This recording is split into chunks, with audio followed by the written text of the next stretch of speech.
A White House lawyer afraid of what Donald Trump might do falsely led him to believe that presidents can't fire FBI directors, according to a report.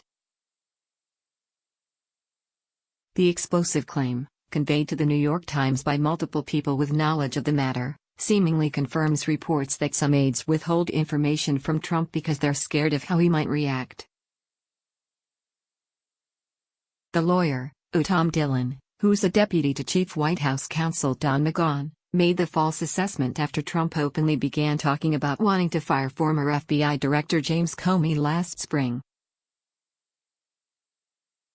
Trump had become frustrated with Comey after he publicly revealed that the Justice Department was looking into links between his campaign and the Russian government.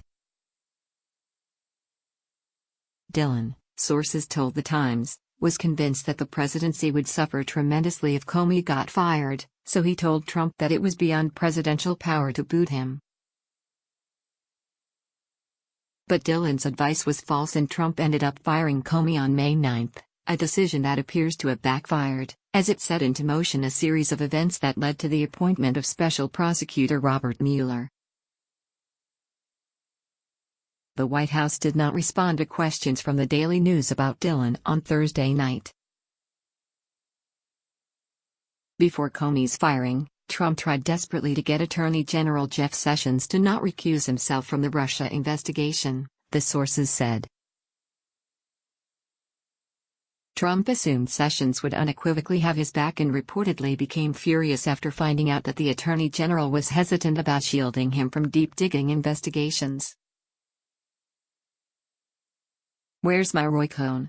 Trump apparently roared at several of his aides, referring to his notorious former personal lawyer, who is also Sen.Joseph McCarthy's top aide during the witch hunt investigations into communist activity in the 1950s.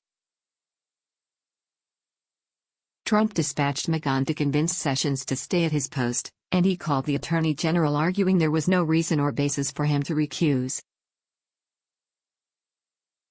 One person said McGahn also told him that recusal would do nothing to resolve concerns over whether Sessions had given a misleading answer at his confirmation hearing weeks earlier when he said he had not had any contacts with Russians.